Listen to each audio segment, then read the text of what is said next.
refresh.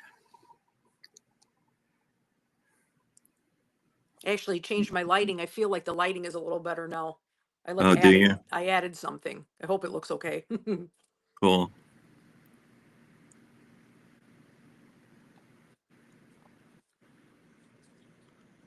Okay, it's starting to show up. Oh, nice. Good. Hey, folks, greetings. We got Audrey, Bob, Susan, Shalom. Hello, welcome. Thank you for coming. BB, Carol Ann, saw your names there flash by. We got a lot of folks. KR Cancelier, I hope I said that. I probably butchered it. Susan Todd, thank you for joining. Lorraine Eng, I think Lorraine Egg. Susan Thuralt, hello, welcome. Thunderhoof, welcome there. Mother of Yorkies, hello. Love Yorkies, yes. Stuart Roberts, welcome. Thank you, Alicia, Deborah, LML, Paul. A lot of us hanging out here together on this Sunday night or Saturday night, and just glad that we're having a chance to chat and get some lot of news. I mean, it's not like anything's ever going on in Washington that we can focus in and drill in on. But in fact, today's news cycle should take us around the country. In fact, right into Lisa's backyard. I'll give it over in just a second. But the big things, of course, right now that are in the media's forefront of their attention is the SNAP benefits. We'll talk a little bit about that. Some of you may have read my Adverse Action Daily newscast article this morning. It was in print on Substack, and that went into some detail on my own personal experience with SNAP, and as well as just recounted some other current day things, as well as some of the facts around what makes SNAP tick. So that's pretty good. So Lisa, I mean, how have you been? Your day's been packed busy apparently. So yes. Yesterday, Halloween, so that was super fun. Had a show, and then today was band practice for a future show. So I just got home like a few minutes ago, and I just ran and set up my camera, and then here I am. Yeah. So I was excited to do the show today because instant podcaster, dad water. Yeah. Yes. Because I was saying, I was like, there's so much going on. I mean, even over the past couple of days, I say that after every live stream that I do, it's like, who knows what's going to happen from now until tomorrow? Like how many things, like how many newsworthy things, because that's such as life nowadays, right? Right, but, for sure. But on the tip of everybody's mind, of course, is this, the SNAP benefits. Right. And also, I wanted to talk to you about the health insurance notifications and how I have people close to home, family members, and also some friends that were able to become private contractors because of Obamacare. They would have never been able to start their own business if they didn't have that opportunity. Because, so that's one thing. So now in Illinois, what is happening, because now I mentioned this last month when all this insanity was going on, and how Illinois has seceded from the federal hub of the Affordable Care Act, and now it's like its own thing. It's the state by itself, Illinois. So they just got all of their notifications a few days ago, like by mail, because they do the snail mail, of course. And today's November 1st. And now I know I got to see what is happening, because it was today that they had to look over their plans. And I don't know what happened there. However, there was in the notification about the price increase. Right. The 28% is what they said, is what they're projecting, is what they did in those notices. Yes. And it's just absolutely insane. I also just saw somebody it was somebody that I don't know, came up in my feed on YouTube, and it was a Republican senator that was talking to Caitlin Collins from CNN. Right. And I got to find out who this is. I'll put the clip in there, or I'll find it like a separate clip. But she was grilling him like, hey, like, what's going on, with this ACA? Like, where's your plan? Like, what are you doing? Like, all of these people, it's November 1st now. And, all of these people are going to get the rate increase. So he actually said, well, the rate increase has nothing to do with these subsidies expiring. It's because Obamacare is broken. So now this is their talking point.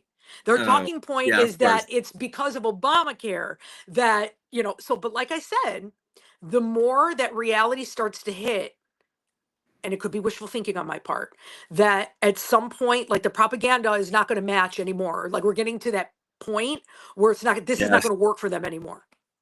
Yeah, and I totally get it. I think that the Obamacare is broken or the ACA is broken, which are saying the same things. I Right. really think that is a gross exaggeration of anything. I mean, if you look past the last how many years, right, Hmm. that the ACA was in place, you can't suddenly go, oh, we took out all of this, we took out all of this, and we took out all of this, Correct. and then suddenly come out with all those minuses and somehow say, well, that the problems that are now for surfacing after taking out all of these things is now the Obamacare fault. Like that's a No. little too much, a little too late. So I agree with you that Yeah. the average person with the average common sense does not need a PhD in economics, macroeconomics, even mathematics, nothing. You can look at it and just go, wow. And 28%, I'm glad in a way that Illinois went for the independent exchange Yeah. versus trying to form fit themselves into the rest of the remain whatever is left of Obamacare Right. uh, slash the ACA at the national level. And the reasons are very simple. It's because of the chronic instability of the Republicans, and lack. I don't even know. I sometimes get tongue tied, which is not usually it's usually not Yeah. me, but I sometimes get tongue tied at the baffling amount of hypocrisy that gets baked Oh into yeah. these counter arguments. And I'm not saying that like I expect politicians to be fully transparent for one side or the other or this or that. I mean, that would be nice, but I'm talking about you're taking a stunning level of BS and shoving it through the pipe at us that, like you said, I think it really is more than the average person who might have voted for Trump in the Hmm. 2024 election would ever have thought. I mean, I'm not talking about MAGA hardcore, blah, blah, blah. I'm just talking about person with one vote. And there were a lot of them who looked at the two choices that they had and went, Trump, it's probably a better Right. bet. And I firmly believe I was listening to a panel podcast the other day, and everybody was working themselves. I'm not going to name names on this because I don't want it to sound like I'm beating down on people when I'm not. But they really were getting very, very, very, agitated Mm. in the sense that, they were going after the people who voted for Trump or thought that they basically thought that there was a lot of the population that voted for Trump that should, so much as if they did, even if they were not MAGA, they should be put on the island by themselves I and know. floated into the world. And my take is, look, whether we like it or not, there are times when people had an old logic about the Democrats versus Republicans thing. And I was raised in a household with teachers who were Republicans. I mean, it didn't make sense. They were the education should have been liberal more so than, but Reagan did that. Reagan got a hold of their brains. Dude. Literally, they voted Carter, and then they They voted yeah. Reagan, and then They they voted picked Reagan right. right. You know what I mean? They were correct at picking And that dude to like and brainwash the people. and by osmosis it sunk into me. Hmm. I was at that age where you don't really think about what your political views are going to be, and all of a sudden, bam, I was a Republican by default. My default setting Hmm. was that, Hmm. right? And so if you come from that era and that time, I think it's very normal. And actually after my time, all the way up through the millennials, and older or younger, sorry, in the other direction. After that, you can still kind of understand how it's done and how votes get cast in certain ways with a very small amount of reasoning. I was actually surprised one time reading. In fact, this was just a couple weeks ago, so it is pretty pretty relevant. There was a group that did a study that showed that when polls are conducted, the things where it shows up on your phone, do you this or you that, or you get a phone call and says, you have 5 minutes, and you answer the questions of the poll, that the study showed that that normal people's mindsets are anything but made up in that 5 minutes on the phone with a pollster. And when they're asked who would you vote for president today, it actually has to do more with the events that happened to them in the 30 minutes prior to the phone call that's than interesting. in the longer arc, right? And so there are a lot of people, we are what we are. We can't really deny that fact. It's like short-term memory. If I had a bad day, or I read something about, Kamala Harris that was like, I don't know about that, it could have affected my answer on the poll, and then it carries over a little less so on the vote. If you look at the whole process, by the way, the interesting final note on that study was, the question was, what was the most reliable place to get polling data? And believe it or not, it was immediately after the fact. In other words, when people are walking out of the voting station and getting that information, collecting, well, who did you vote for? Why did, what were your top 5 issues, that kind of thing. All of that happens right after you've done it. You remember it most clearly right then, and then it starts to, fade again. Right. But it's so we can't look at all the people who voted for Trump, and at least not all of them. We can't look at all the non-MAGA, I'll call it, and go, oh my gosh, they were, they're evil, or their intent was evil. I am sure, I have no doubt, based on people that have DM'd me and that I've started to chat with a little bit more, they don't say it on the first encounter, but they will say it a little bit later. I'd say, hey, I'm roughly your age, and eventually we get down to who did you vote for, and a lot of them are Trump. And the reason was that they thought he was the least toxic candidate for America at the time, because he was he was crazy, but he was at least a known crazy. We didn't expect this level of crazy. That's what I get. The ones that are really plugged in, we knew. But ones that aren't and weren't hearing all of these things about Project 2025, my sister and I have this conversation all the time. They're like, they're not seeing the same type of media that you're seeing. They're not reading the things that you're reading. They're not looking at all of these other things where it really gets into the nuts and bolts of what is going on behind the scenes and trusted sources. They're just, they'll listen to the news and they get whatever information they get, whether it's on Facebook or legacy media. And that's it. That's a majority of people. Yeah.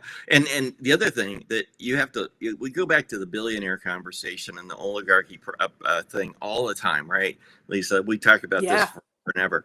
And the other thing that's going on is that I think since Reagan years, whenever, we'll just sum it up to then, that we were turned into targets for being good little consumers, not good little citizens. Citizen and consumer put on the same spectrum. If you look at it, we went from being citizen-minded and civically minded to consumerism, and all the time moving our the idea is was for the billionaire class was telling the marketing companies, get everybody fixated on consumerism. Well, now here we are in 2025, and guess where we are? It's actually starting to roll back the other way, because it is now it is now the citizen argument. It's the what do I have to do to get my freaking government back that I care about, because I'm starting to see where all the fissures and the fractures are. And yeah, Deborah, I agree with your comment there. You said that Kamala is not white, and I believe that scared those people. And you're dead on. Really, I think there's a lot of truth to that comment, because people could not stomach that particular thing. So I wanted to bring more people came in. I'm sorry. I just wanted to say hi, Julie. Hi, Ashley Schmidt. I just noticed some people in here. Sorry about that. I didn't mean to interrupt you. Hi, Kim. And let's see who else is here. Donna, Dana, and Deborah J, of course, and Janie. Thank you guys so much for joining us. Also, it really helps if you guys whenever you hear something that you really agree with, smash the hearts. We like to see Yeah. the hearts, and it does It's help with it's our not a ranking too. personal thing. It's a Yeah, but I do like to see them. They're cute. it's a But Substack ranking thing. Oh yeah, yeah, it is. you, It we is. both like to see them, of course we do. And Anyway, that we're resonating with you with what we're saying yes, too. Yeah. yeah, that's true. That is so true. And yeah, So and for sorry some to reason, interrupt you. You were no, no, talking no, no. about the I was voting kind of and wrapping up. Kamala. Yeah. Yeah, well, and Kamala was an interesting proposition because number one, she had very little time in front of the. Well, there were two things. There were two giant things with me that made me very, even though I was a Kamala supporter. Okay, there were Right. still two things in call it my primeval, Republican mind, proto-Republican mind that was still back buried in the 1980s about her. And one was that episode on The View. I happened to catch it that day because I had it on in the background, and I Oh turned yeah. around and I saw her say, in answer to the question, "What would you do differently?" Nothing. And that one response Yeah. made really like it sucker punched me across the gut and the face at the same time because I Right. thought you've got to have the cojones to stand up and say, I'm going to be different and this is how. And I'm sorry for those people who disagree with me. I'm not trying to make enemies by any means here. I'm just letting you Sure. know that was a reaction. And the second thing had nothing to do with skin color for me at all. It had to do with knowing that there's a large segment of the population out there of white guys like me. Unfortunately, I have to claim membership in that class, blah, blah, blah. But I know there's a lot of white guys that are my age and older who are so stuffy about the idea of a female president Oh or yeah. a president who is not in the stereotype of the Reagan era, and I was at the end, I was relatively young when Reagan happened. Mm. And I don't want to make this show about the past, but those No. are the two things that I thought, Yeah. No, but that's even gonna alter. my dad, Hmm. like I told you, he came here in 1968, right? Yeah, And he listens to Europe. I mean, he's from Europe, so he's from yeah. Italy. And he said when all of this started, it actually was even before Kamala, and it might have been with Hillary even. He was like, I'm sorry to Hmm. say, but this country is not ready for a woman president. I'm like, what are you talking about? And he's like, there are women leaders all over the world, but this country, I mean, they have one over there. She may, she's right wing because she's Yeah, a woman in Italy. They got the prime minister. that's But right. Yeah, and then he just kept telling me over and over again, I'm telling you, he's like, it won't happen now. And it's still like I couldn't wrap my head around that, especially yeah, being in the blue bubble that I'm in. And that yeah, could be a lot, that could be a big part of it too. And yeah. just this day and age, you're like, are you freaking kidding me? But I think that there is a lot of truth to that, it seems, Right, unfortunately. Oh, I also right. wanted to mention Lisa Joy came in here too. Hi, Lisa. And I Hi. just wanted to really quick. Oh, hi, Linda. Linda's here too. Oh my God. You guys, thank you so much for joining us on a Saturday night. So I've been kind of a homebody lately too. So maybe everybody else has, and it's nice to be able to congregate here. But Yeah. but Lisa and Nick Perro have a great show that they do. And Lisa, let us know in the comments. I thought it was on Banner and Backbone where they talk about like Christianity, like Christian nationalism, Oh yeah. Darwinianism. That's fascinating. And it Yes. is actually, unfortunately, an important thing to know nowadays too, because of the direction we're going or the direction that these people want to take us in. So I Right. just wanted to mention that real quick. Yes, and But you're dead on mhm. there. I'm so sorry. Go ahead, No, please. no, that's it. I'm done. Yeah. So I yes, 100% on the dominionism, the Christian nationalism. I was, just for transparency's sake, you're going to start thinking like I'm conservative here, but I'm not. And Right. genuine to my bone, to my blood, to truly. But that was only after I traveled most of the country, and that was after I saw what the huge differences are between the cities in the Midwest and the cities on the coasts, and the size of the problems that they have to deal with, and Mm, the difference between real rural America and real urban America. And it wasn't until I saw it with my own eyes. I want to make sure that right. before I say anything else, that I'm clear that was the turning point, and that was decades ago. In fact, I've probably forgotten more about that than I remember now at my age. But I do remember quite a bit, and it was quite a turning moment for me. And so it's just absolutely was critical to it, and it happened fortunately fairly young for me. I wasn't even Yeah. in my 30s when I had to go do that. So that was the one thing. I do want to go on though. I think, Lisa, there's a topic we should touch on. Yes. Yes. Yes. Is about Chicago. I really, if we can go to Chicago, maybe then Yeah. talk about Snap a little bit more if we want. But I'd love Absolutely. to get into this, and I just want to give you the headline.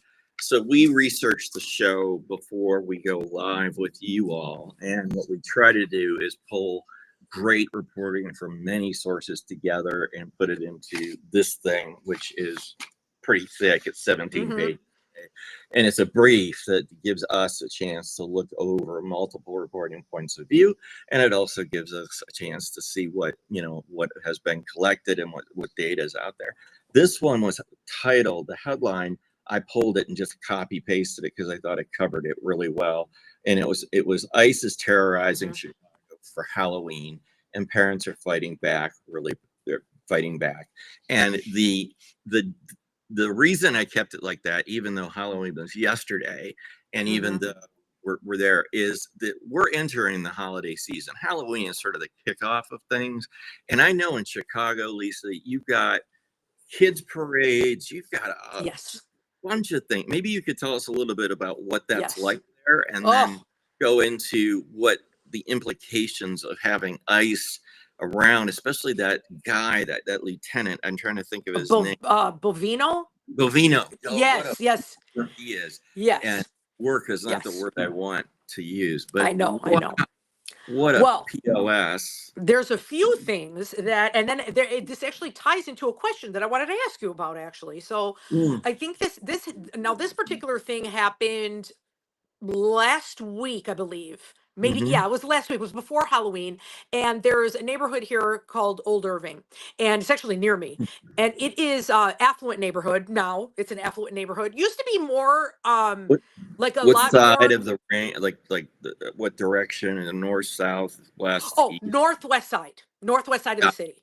Okay. Yeah. All right. And it's right off the expressway, beautiful homes. I mean, it's just like beautiful area because it's older. It's like, turn of the century houses. It's my favorite. Oh yeah. So it's like all of that. Love it, love it. But Love it. anyway, it's a very family oriented neighborhood. Oh my Not God. And I should gentrified. see if Yeah. I should find, I'm sorry. It's not gentrified. In other words, has it gone through?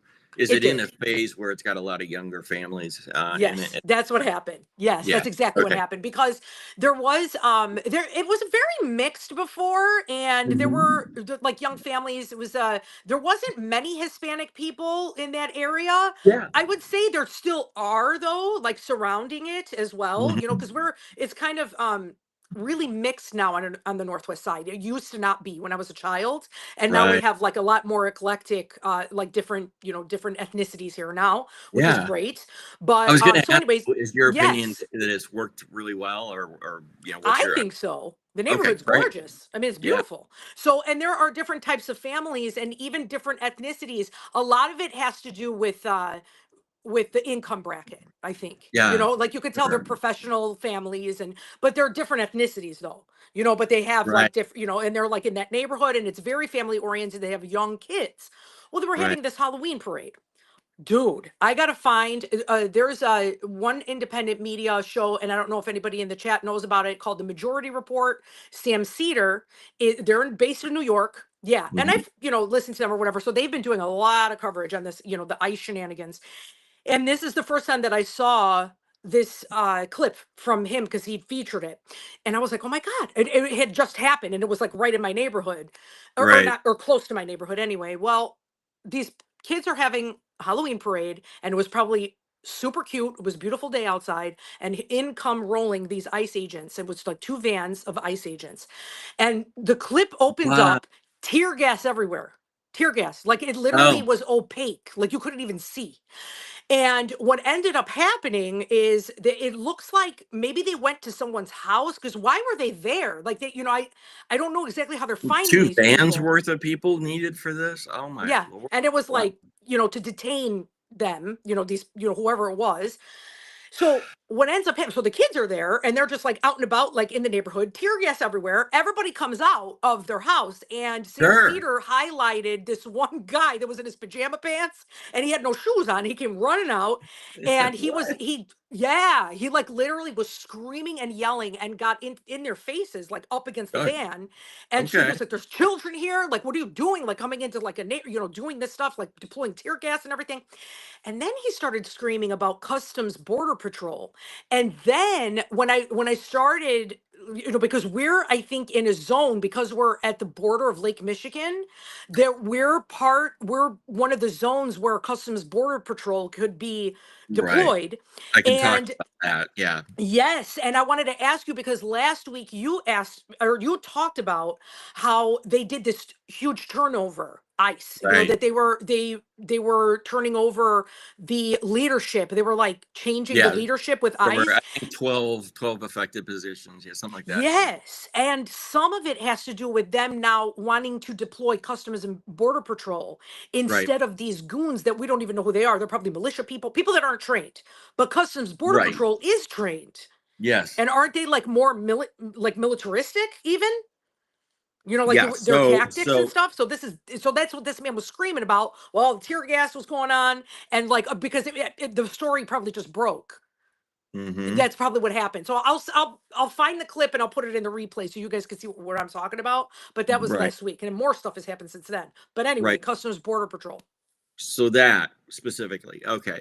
The CBP is in fact, yes, it does have a zone which encapsulates that area right up where you are against Yeah. Michigan. And so yes, you're already in their zone. But the thing to know, and I want to really explain this one well to our viewers who understand that there's a currently a process of, and I was really surprised to find out about this. There is a guidebook, there is a policy book that is Mm, issued, that exists in the ICE, the Immigrations and Customs Enforcement, which dictates how they are to conduct investigations, how they're to work interagency with, like, the FBI, um, alcohol, tobacco, and firearms, a bunch of mm-hmm. other things to integrate their force.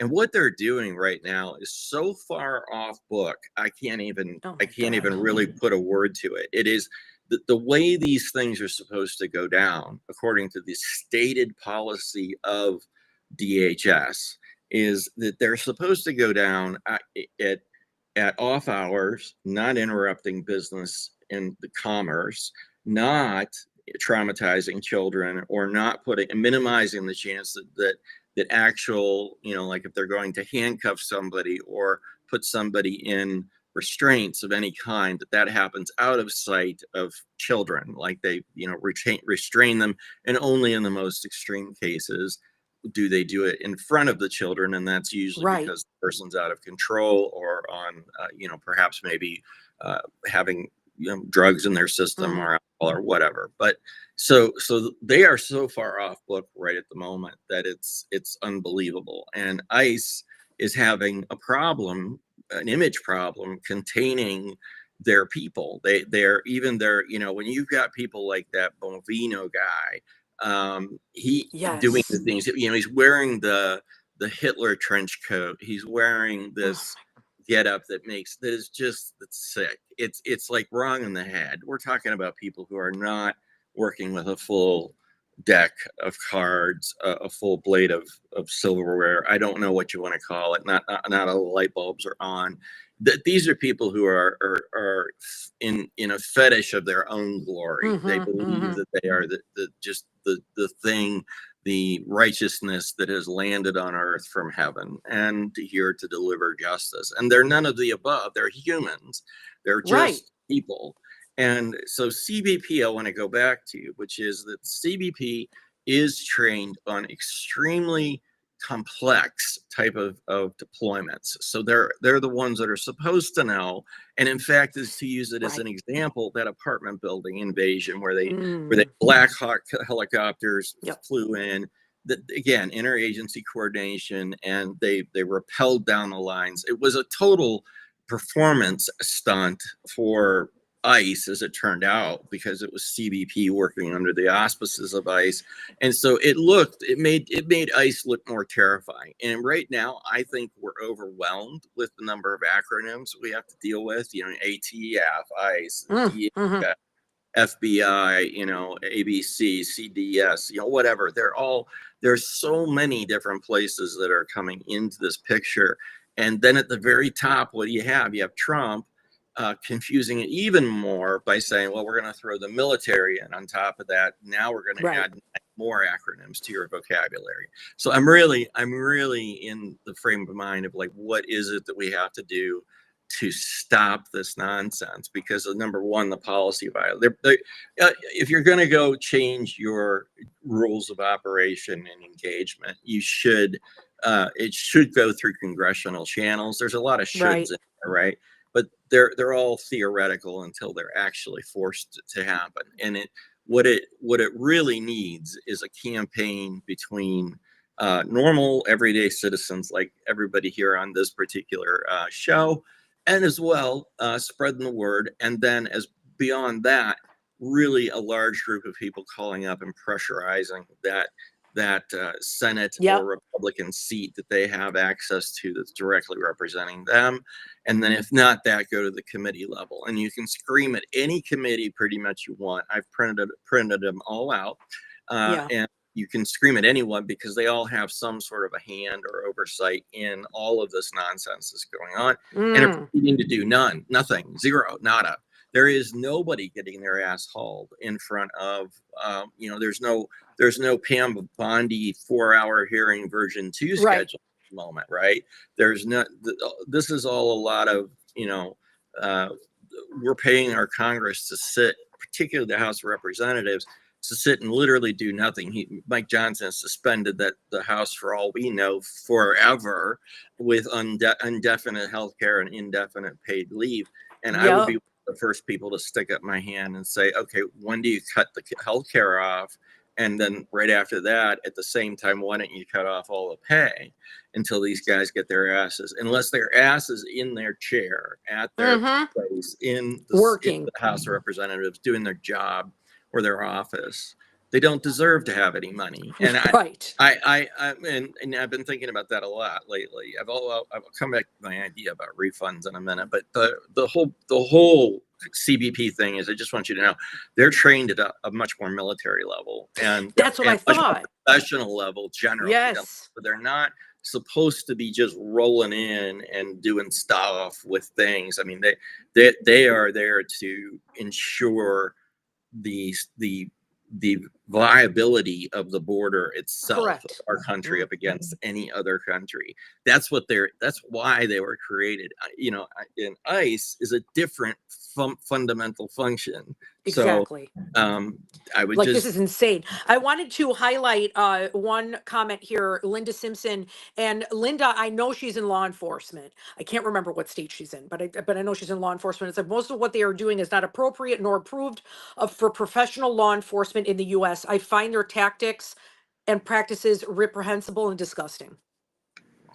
Yeah, 100%. Let me mid swallow on that, but yeah, that excuse me. That was absolutely dead on, and I love it. I thank you so much for that particular comment. And from somebody who's in the field, they know what the law is and what you can and can't do. Right, and what I struggle with is, and I want to say the smart thing or the intelligent and thought out thing, but I have a knee jerk thing, and I want to put a gigantic frame about what I'm about to say as being Rick's knee-jerk opinion, which is I really would love to see a hostility between the ICE people and most importantly the city police, the law enforcement of these local folks who have signed up to do they patrol their neighborhoods, they patrol their neighbors, their families, their friends, their community, their where they've chosen to live for their lives, and they've done all this with a great sense of sacrifice, putting their lives on the line, knowing that every day they go to work, and then their wives and children as well, because they know that every day they go to work, there could be a bullet that rips through them and ends everything, and it's done, game over, and it's a high risk job. But It is. and that there's places in Chicago that are very nice and very low crime. There are other places that are not much, and so for those people who do local law enforcement in those places where it's not so great, it's a huge burden to carry. And I would be so mad to have these federal people who have sat on their asses for I don't know how long before now. And and it took Stephen Miller basically screaming like Hitler at his general to get everybody up on the speed to 3,000 ICE arrests per month or something like that, I think was their quota. Yes, it was. Right. And ridiculous. That, and then all of these lieutenants, and then now they do this big leadership replacement. Here we are. And my question is, wow, that must feel incredibly insulting and also trust burning with the people. That it takes a long time to trust your law enforcement officers. If you're trying to build yourself into a community, I say this, and it's not an unknown thing. I say it with total confidence that trust gets eroded the minute you have a whole bunch of ICE people. It doesn't matter whether they're from the city or the state or the federal government. When they come rolling out in that neighborhood and throwing tear gas around at you, it does a lot to blow the entire trust factor off the map, and it puts those law enforcement people back at ground zero. And at some point, these ICE people are going to go away. More, we think. I mean, that's a hypothetical. Okay, so assume they go away. They get the worst of the worst. Finally, they've apprehended everybody, and there's either nobody that lives there, or there's just people that are white skinned and not brown or black skinned, and they're going to go away. And what's left? What do you have? You've gutted out the culture, the cultural attraction of these places, like you were talking about. Neighborhood is so cool. Well, what happens after it's done decimating it with raids? I mean, how attractive do you think it's going to be for people to live there? And there's if it's ethnically diverse, how much do you think that's going to stick around? So that's where I start to go. This is so unhinged that we need more than just we need kind of like our military to wake up and go, look, 200 plus generals that showed up at Fort, what was it? Quantico, the Quantico Naval Academy, for those guys to show up and go, I wonder if it's time that, the Congress has become inoperable. The judiciary is clearly corrupt. The executive is off unhooked, and definitely 25th Amendment material. Maybe we should step in here at this point. And I don't know. I'm saying I know it takes more than us here at the bottom trying to affect change up a ladder that they're throwing shit straight back down at us on. It's like from above, Here's Linda. That's what I hate, Rick. We were trying to build trust in law enforcement since the 70s. It really made some great advances, and then the stuff with Trump and ICE just sets everything back again. Did the average wait, hold on, I missed it. Where is it? Did the average person on the street the average person on the street, you can't tell an officer apart from an ICE agent, and that is what Pritzker was talking about the normalization, and also to try to get them to look like the National Guard even.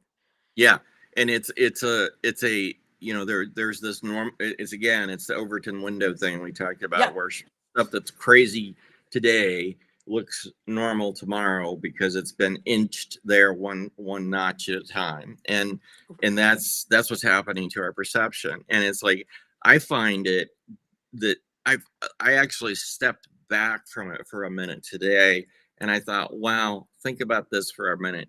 It has been 300 days approximately, give or take. 300 days since this guy took office, and probably a few less than feels that. Like 10 million. It does. It feels like a lifetime ago that we the swearing in inside the Capitol happened, all that blah blah blah. But it wasn't. It's 300, around 300 days, and we're not even 10 months, and all of this, and wow, how much damage has been done, and how successful has this administration been at doing it. And right now, I think we have a government that is operationally being controlled by Stephen Miller Yep. and Russ Vought. And I think it's that Trump has, Jeff Tiedrich put it really, really well. If you've ever had to deal with somebody with dementia, every moment is right now, and it's permanent right now. Oh, right, And right, right. he That's used true. that phrase today, and I thought that is not funny, it's accurate, because it's Yes. true. When It's you deal with impulsive. somebody, when you deal with somebody who is in that dementia Hmm. fugue or state, that every moment is just right now. There is no concept of past or future. Yeah. And if you, when you deal with them, if that's what Trump is actually entering into in terms of the phases of dementia, which I don't think there's any question the guy's lost a lot of his edge, and at least got to be a good candidate Yeah. for this. Okay, so I'm Yeah, not a Mother of doctor. Yorkies and Lisa Joy, like Mother of Yorkie said, sorry to interrupt. I hope I'm not like, Oh, no, making no, no, everything all please. jerky, but just as I'm seeing them and I don't want to miss them. End state is white Christian nationalism. Lisa Joy, Yeah. exactly. They want all white Protestant and to enact Old Testament law, which is like frightening. And then Mother of Yorkies, what you just said, to your point, Vogt and Miller are running the show. Trump is a Trojan. Yeah, he is, and he really is a. Yeah, it's almost like if his leg, the side of his leg, ever falls off, I sure expect there to be like either moths come out and flying in mass quantities, or worms and slugs to, be there in this bodysuit that's holding it together, because I don't think there's anybody in there. And I think the soul left that body a long time ago. Hmm. We just didn't celebrate it with a casket yet. And I'm not whatever, but you get the idea. It really Yes. is something where the amount of confusion that's just getting layered on top of layered on top of layered. I also want to point out something else, that there is a structure that, if you can wrap your head around holding multiple things to be true at the same time, this will Hmm. help. Okay, and it has to do with the fact that in the White House there are at least four competing um, agendas happening at the same time, and two of them have to do with Project 2025, and two of them have to do with what oligarchies want. And so, Hmm. and actually there's a fifth one kind of hanging off down here called business investment, which is where money is thrown at the feet of Trump along with endearing compliments, and he believes that that translates into favors for said Hmm. business, right? So we got about five different things, four of them biggie, and they're conflicting with each other. They're having kind of a civil war under the hood of this thing. And then you've got all of the pieces of government that line up underneath the executive branch. And then you've got the legislative branch and the judicial branch. All of it adds up to a very complicated, very intermixed scenario in which no one point of view is true, which is really mind boggling for most of us who are used to the idea that when you look at something, there's only one thing that's true at a time. And that's just not it, because if you think even of your example of a dysfunctional family, there's people that come in that want one thing, people that want another thing, and they tend to start competing over the same thing. And yes, Right. they've all got their point of view, and they're all, a little bit right and a little bit wrong, et cetera, et cetera. We've got it's all a lot of wrong happening at the same time inside of the Trump regime. And so that's a thought I wanted to do, just back up and put in your head, that partly what we're seeing is that, and that's an Yeah. unfortunate thing. So on the Chicago front, though, you've seen some stuff. You've seen Yes. And the even my personal friends, like there's actually yeah, another neighborhood which also became more gentrified in Albany Park. So that's actually more like getting closer to the north side, not really northwest side, but pretty close. It's not too far. yeah, And I actually literally just saw a Facebook post last night. Um, where because she has a son, and of course, like all the trick-or-treaters are whatever, they're getting ready like in the neighborhood, and all these kids are going around, and not that far away, uh she posted, it was literally 5 different ICE agents on top of a teenager, and he was Yeah. like a black teenager. He had a bike, and they had him subdued, and there was like 5 of them on top. That's And she was like, insane. "This is a citizen. It's a kid that lives here. Yeah. Like what are you doing?" You have no. And it was just absolutely insane. And then she even put in her post, because this is another thing that's going on in Chicago, and I've watched other creators talk about this from different cities like Portland and Yeah. even in New York, about Chicago's whistle brigade. So that's like the new thing that's happening in Chicago with the whistles, and to Yeah. alert everybody in the neighborhood. And she was saying, she was just like, I have my whistle around my neck. So, and she was like, Right. and just like a couple of blocks from me, this happened where they tackled this teenager. No kidding. So yeah, and it was like right and it was like early evening, so it was like it was still daylight out.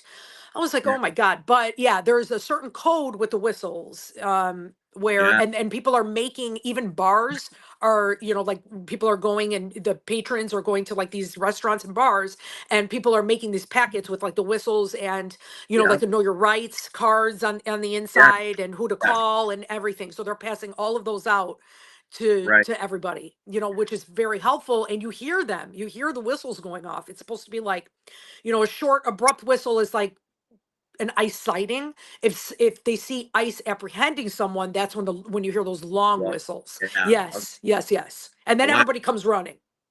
Well, Hmm. I'm amazed that we are here this I fast know.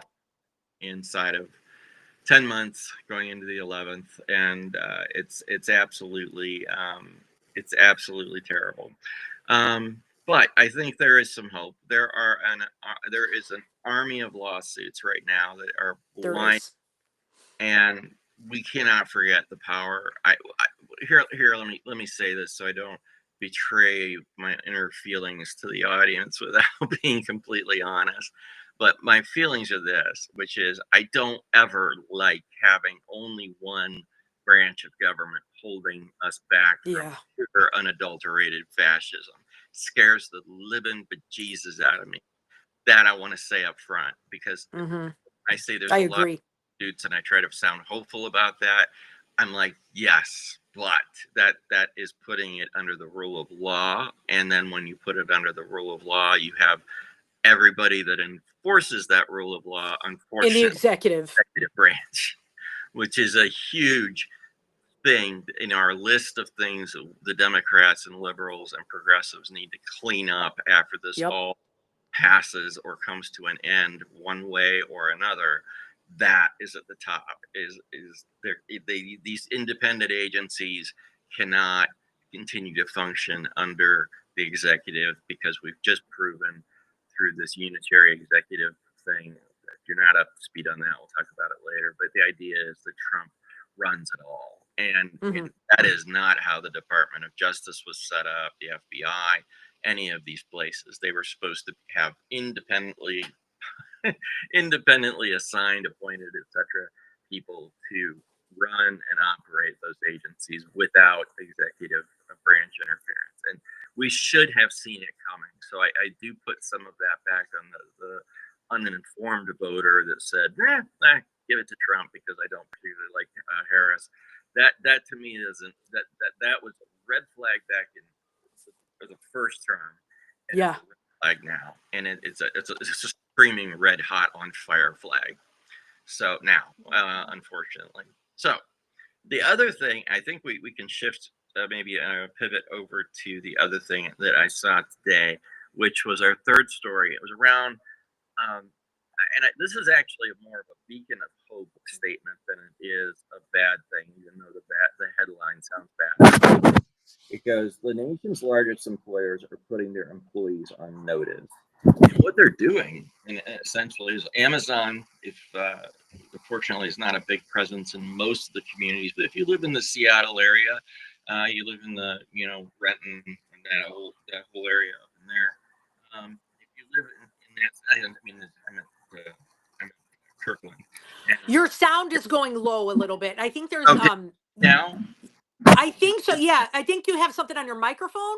Yep, I do. I did. Oh, okay. Got it. Got it. Got it. Is it better now? That's better. That's I'm better. sorry about that. Yes. Yeah. No, that's okay. Thanks for letting me Yeah, know. of Um, course. But yeah, if you live in the Redmond, Kirkland area, and in Seattle and that thing, and you're in Amazon, you know what a what a very difficult company it is to work for, especially at the home office, on a lot of levels. And then you also probably know, in various parts of going down the West Coast, there's a bunch of companies there. Well, all these companies have taken a stance that, like it or not, we're going to put our bets on AI, and AI is going to be able to take over a lot of these middle management jobs and white collar jobs that are independent contributors, and that is a bad, in my opinion. It's a very underinformed bet by these people, because Mm-hmm. I've worked deeply, deeply, deeply, deeply with a capital D, if I'm not clear, on artificial intelligence systems. And in fact, I left that to come do this, because I got sick of it. Uh, and I wasn't going to, get fantastically rich overnight, and neither are a lot of other people. But that having been said, I do know how they work, and they don't reason at a higher level. They can mimic the reasoning of higher level decisions, but they can't actually know the meaning. If you ask them to explain the logic or the rationale of how they got there, they'll fail probably 8 out of 10 easily.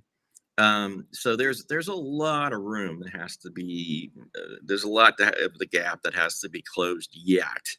And I think these companies are going to do what's called the quick dismissal to get cash back into their P&Ls.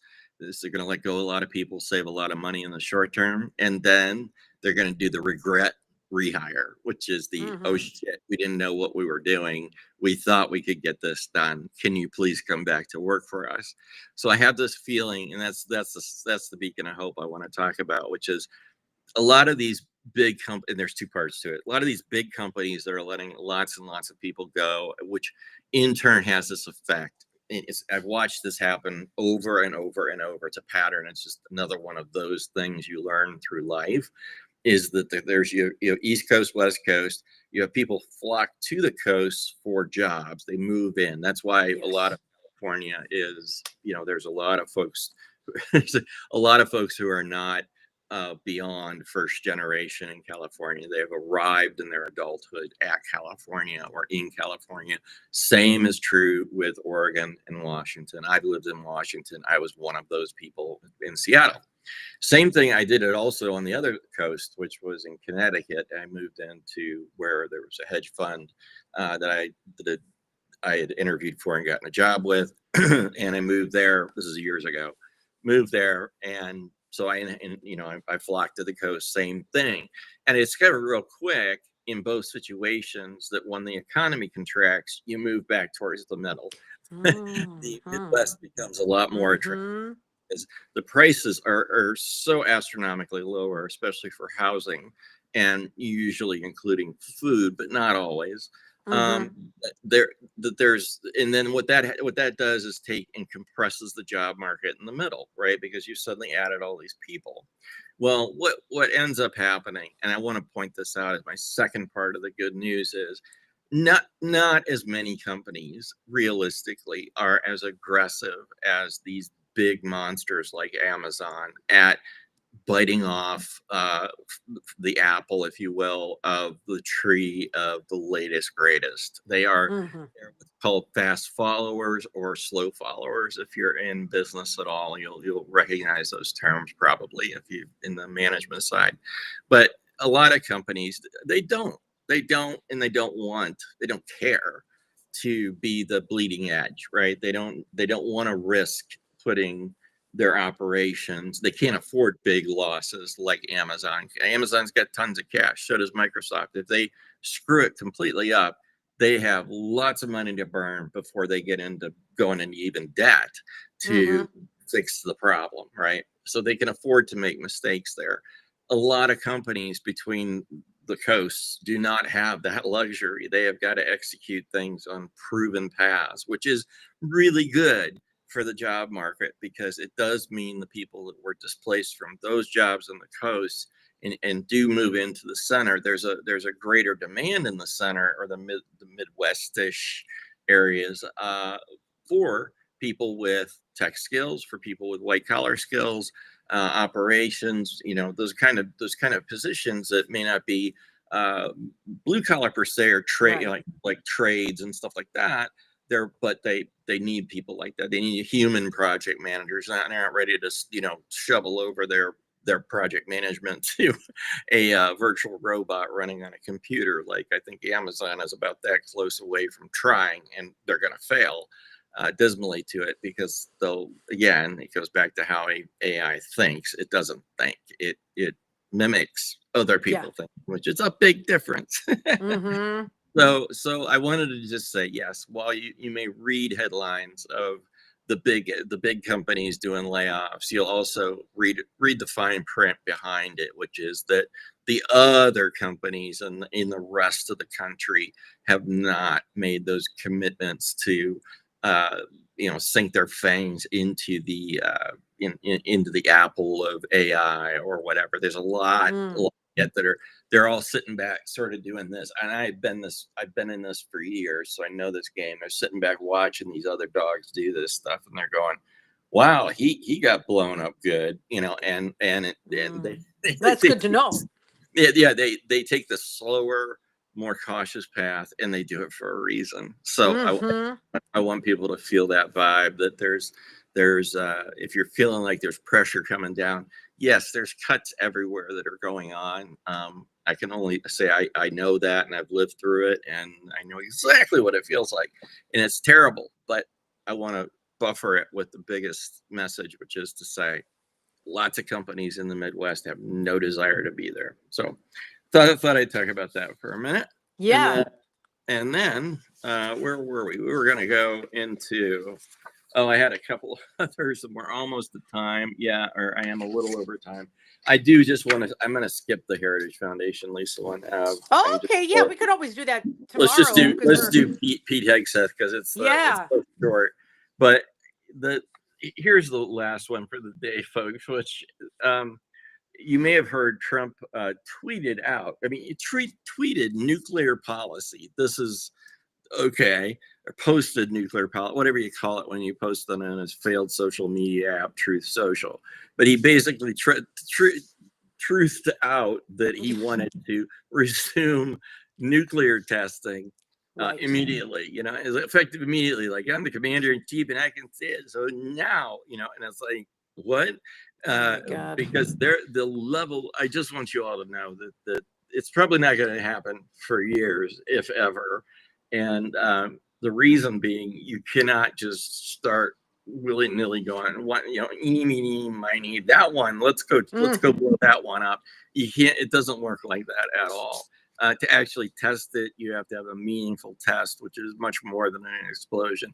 Right now, we can go up to, but not including, the actual nuclear detonation inside of the mind of a computer with precision far greater than we ever had, even when we were testing bombs live. So nuclear stockpile can do, and we're already testing it in success without incurring a actual detonation. We don't go through that. So Hegseth rolls out and offers this baffling defense. This is my last comment. He says, we need to have a credible nuclear deterrent, like we don't now already, like that is the baseline of our deterrent. And so having understanding and resuming testing is a pretty responsible, very responsible way to do that. I think it makes nuclear conflict less likely. This guy's getting dumber by the syllable. If you know what you have, and make sure it operates properly. Period. That's it. That's all he said. And oh my God, are you serious, really, guys? This is unbelievable. This is our Secretary of Defense. I can only hope that our universe shifts back onto a much better timeline in the very near future. And then with that, I kind of hand it to you, Lisa, to say, hey, of course, maybe we could do a good night, and we'll yes. Yes. And now Rick is going to capture the comments because it looks like you guys were having great conversation in here. And since I have my tablet, I'm able to kind of follow along, and I came up, being able to highlight some comments, which I love to do. But we'll read everything later. In the meantime, thank you guys so much for joining us tonight and spending your Saturday evening with us. Rick and I obviously love to do this, and like I said, we're homebodies, and on the weekends this is great. And tomorrow night, I'm thinking we're probably going to do around the same time. Hopefully you guys will be able to join us as well, winding down until, like getting ready to start your week. And tomorrow we'll just resume our convos because there's so much to talk about. I mean, literally, it's like you could just like pin the tail on the donkey at this point. It's so true. Yeah. Oh my God. And all of it is relevant. So we'll have more to talk tomorrow for sure. And our biggest message, I think we want to say is that, a first to gratitude for hanging out with us. But secondly, keep your chin up on this stuff because everything we got has, better and worse ways it can be dealt with. But there's a big resistance. You're a huge part of that. Your mental health is a really big part of keeping that going. And so please do what you need to do to care for yourself. So I thank you both. And Lisa, I know you want to say thank you too. And so we will go ahead and log off for tonight and hopefully be able to see you all. And then tomorrow, take care. Bye, guys.